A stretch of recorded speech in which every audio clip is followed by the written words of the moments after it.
Hello, everybody. Welcome.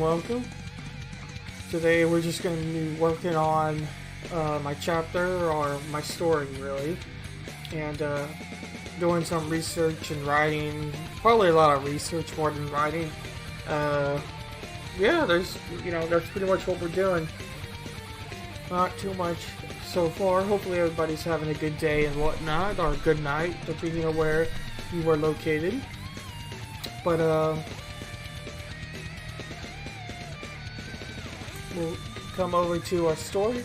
I'm going to grab my glasses real quick and then we'll get started here.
Well, I just realized that I was muted.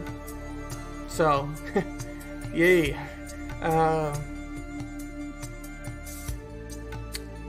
That was stupid.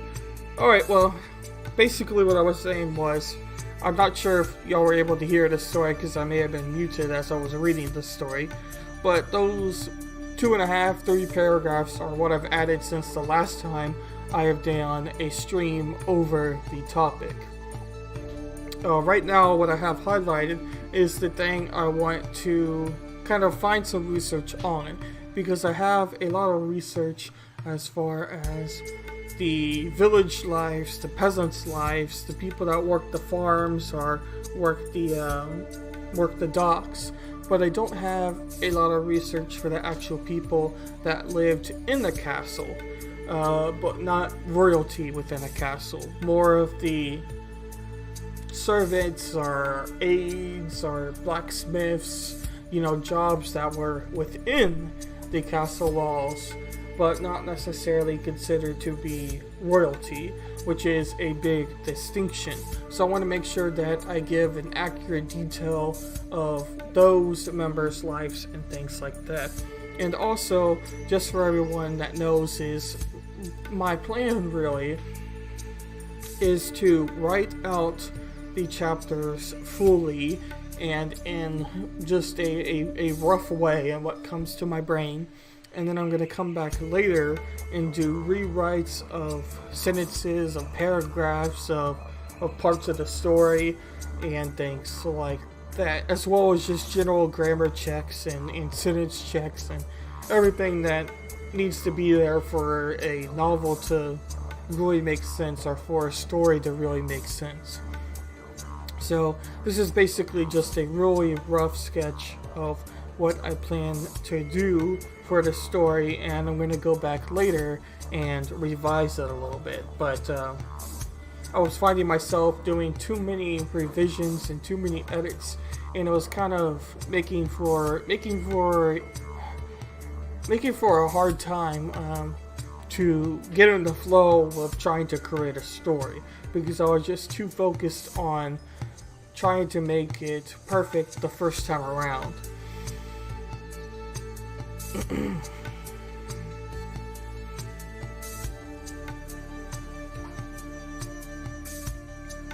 So that is kind of what we're debating now, and I read below on what we have for the story so far, and we'll be adding some more to that as well. But I'm kind of debating on if I want to do research with the above highlights here, or if I want to continue on with what we have written. Right now I'm thinking that I may want to continue on what I already have written, because to me that may make more sense than doing it the alternative way.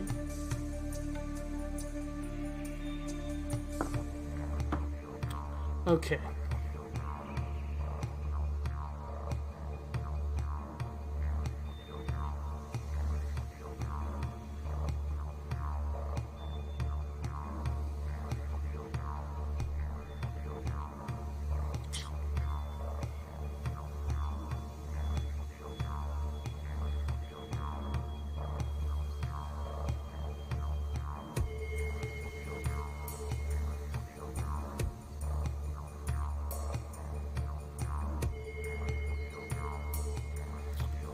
I think we can do some research.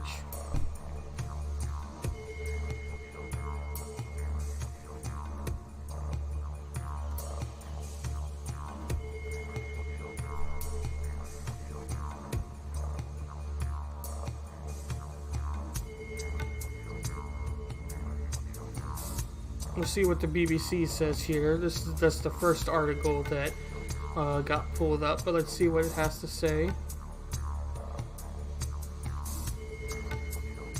So it says, life in medieval towns. There were not many towns.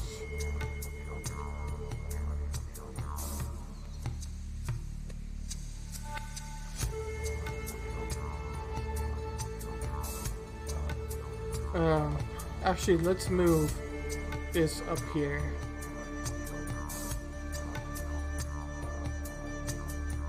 Okay. There were not many towns in England, and those that existed were small by modern standards. London was the largest with a population of 10,000, and Winchester, the second largest, with 6,000 people. There were many skilled craftsmen working in towns, such as carpenters, blacksmiths, and tailors. Trade was a key part of the town, with goods such as iron, wool, salt, agricultural, if I can read, products being commonly bought and sold, and coastal towns would trade with other countries. Some women were able to work as shopkeepers, cloth sellers, or run pubs, but those opportunities were very limited.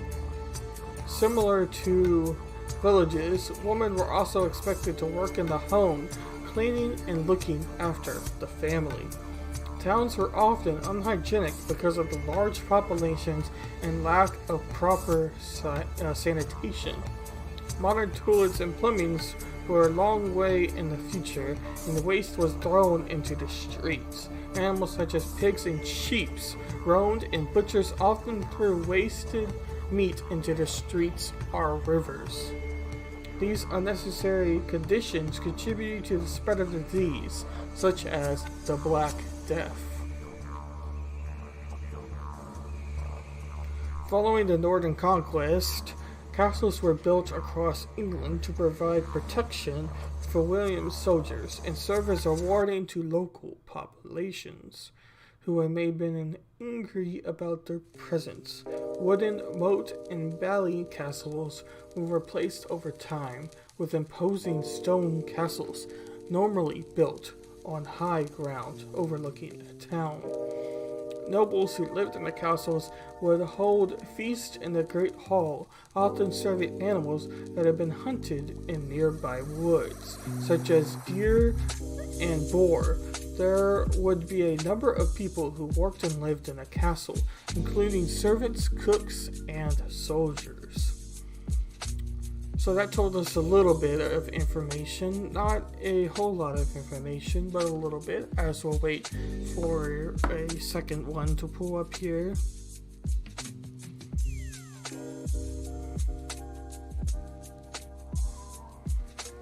We're just using some generic articles, and then we may find a video or something here soon, and then we can go back to actually trying to add some more detail in writings.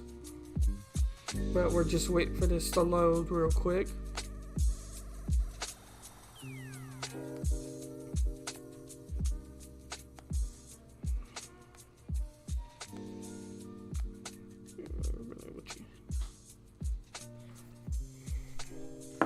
Okay.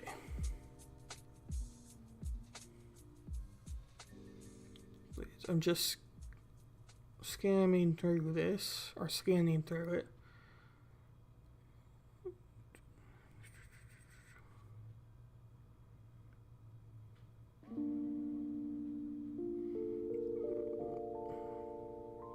The layout would be important. We need to know a little bit about that to write some detail.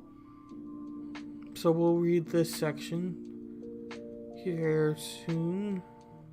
Alright. Let me move over here.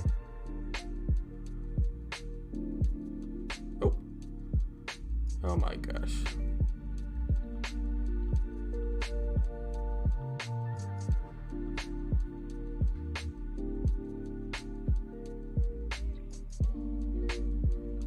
Okay. Now we're ready. Cities grew in places where people gathered, like rivers and intersecting roads.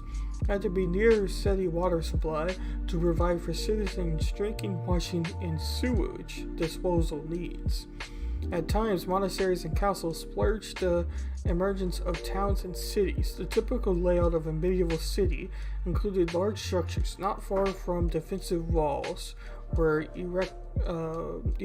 a wide open space that stretched besides the protective buildings and homes.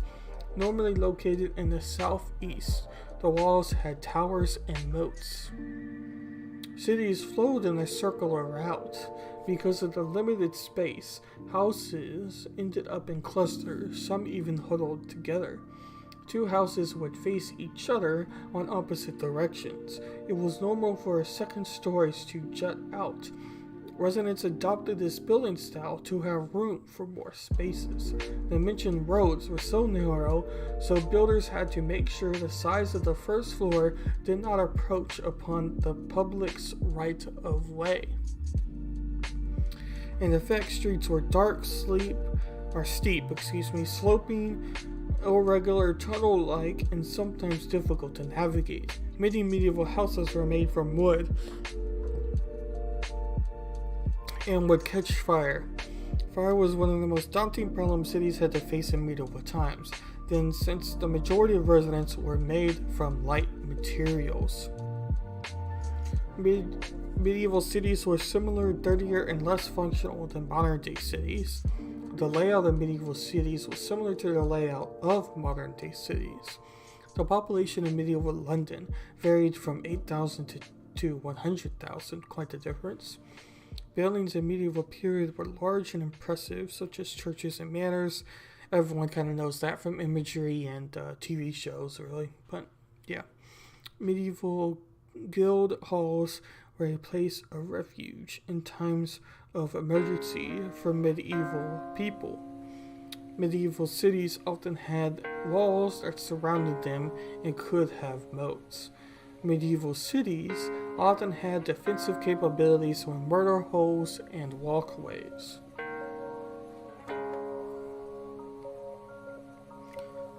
Towns and cities occasionally held market fairs, which attracted people from neighboring villages and other towns. Such events tended to draw large crowds, increasing medieval cities' population. Tax registers burdensome for peasants. Despite the local lords of power to levy taxes, a tax list was by no means accurate, and those who were listed did not have to pay a shilling in the late 14th century. Mayors established safety precautions to protect the towns, as it was a common practice to trade with villager people regularly. Towns that did not have walls erect tall fences, locking them at night to keep trespassers at bay. The success of medieval cities was measured by the number of merchants it managed to attract. Cities under the jurisdiction of nobles were often more popular than other towns. Lords went out of their way to appease merchants. Having them around guaranteed a surging tax collection. Unfortunately, the huge gap between the rich and the poor made the tax system prone to corrupt practices, a situation which propelled cities to clamor for a charter. Certain rights were bestowed upon the people living in chartered cities, including the right to collect their own taxes. When a medieval city had the power to determine its taxes, it no longer needed services of corrupt and abusive tax sheriffs. Chartered cities could set up their own courts, speeding up litigation matters. Hygiene was not highly taken into account. Medieval cities became habitually emptied their chambers pots onto the streets. When the streets turned muddy, it became even more problematic. Only a heavier downpour could sweep the streets clean of dirt, much to its residents' relief. Medieval cities lacked sound sewage and drainage systems. Light rain made things worse, contributing to city-dweller health concerns and water population. Insufficient water sources may be the reason why medieval inhabitants preferred drinking wine and beer than water. There were also abundance of beginners and homeless people who were considered outcasts and didn't have a proper place in the social system. Whether a person contracted a disease, more often than not, was viewed as a divine punishment of sorts. Common Diseases that hit medieval time dwellers were smallpox, leprosy, blah blah blah blah blah blah.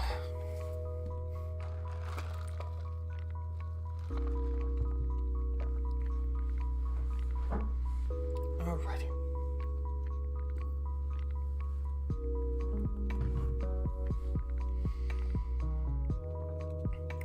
I think we have enough of this article. This is a little bit too chill. We need something a little bit more.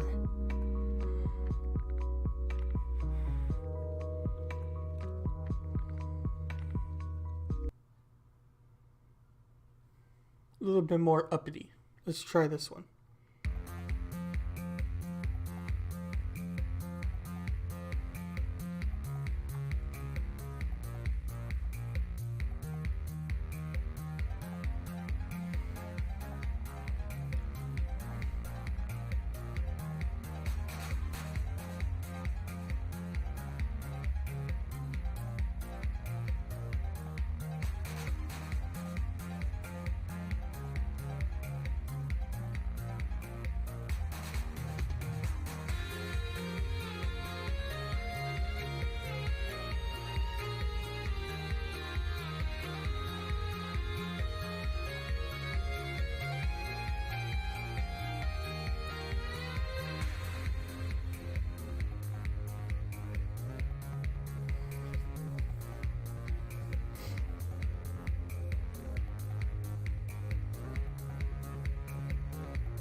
It's just kind of crazy to think just how bad towns would have been in medieval times.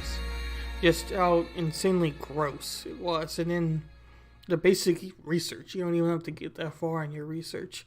You can really tell why the Black Plague was, so deadly with just the living conditions that existed during that time period.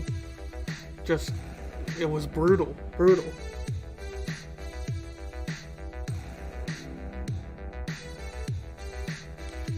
I know, I need to.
this is a good website or article for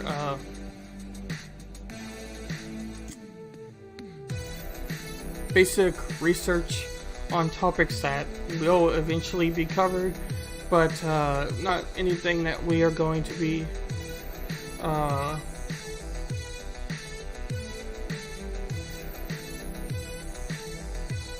anything we're going to be covering right away for what we're about to write. So I'm going to add that to my research document, but there isn't anything in here that I saw that we can add right away to what we are going to be writing about.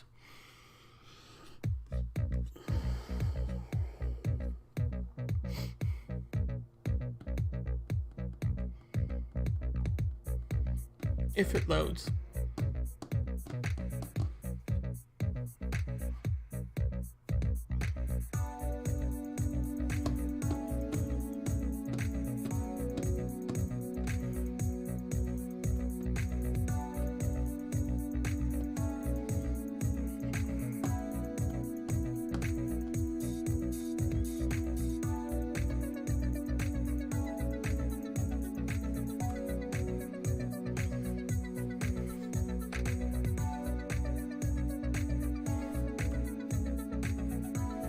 Okay.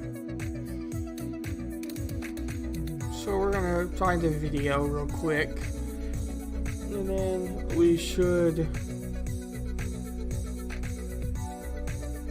be able to go from there. Just check this one.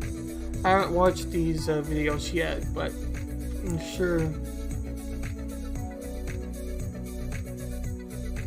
everything will work. Just waiting for it to load here.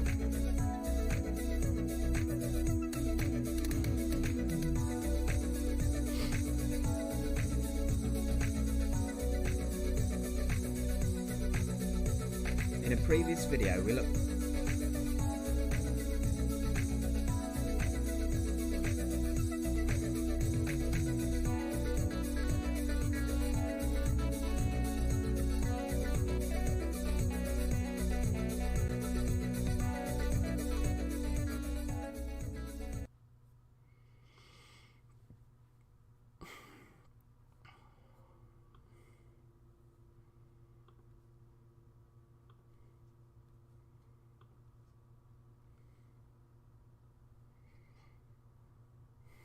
Okay.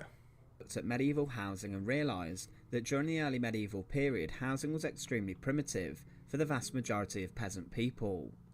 However, the rich and wealthier tended to have rather nice houses, and some even having lavish manors and castles. What was life like inside a medieval town though? Let's have a little look. To support our channel, please make sure to subscribe. Early medieval towns were quite small and very limited in their numbers, but as time moved on throughout the later medieval period, the population within towns started to expand and increase. Medieval people moved into towns from the countryside, and the largest medieval town established in England would have been London. In 886, Alfred the Great re-established London, which was at the time in ruins, as a walled Roman city, and transformed it into a fortified town or a burh. At this time, London's population was around 8,000 and was classed as a town and not a city. People from the countryside would realise that the towns could be a place where they could sell their food, products or goods easier in the new medieval towns, and early entrepreneurs would take their goods to market to sell and make profit. Some of these people did so well that they could afford to rent a home inside the medieval town, as well as have their own home in the village. Some of these entrepreneurs would move permanently into towns to trade or work for rich merchants.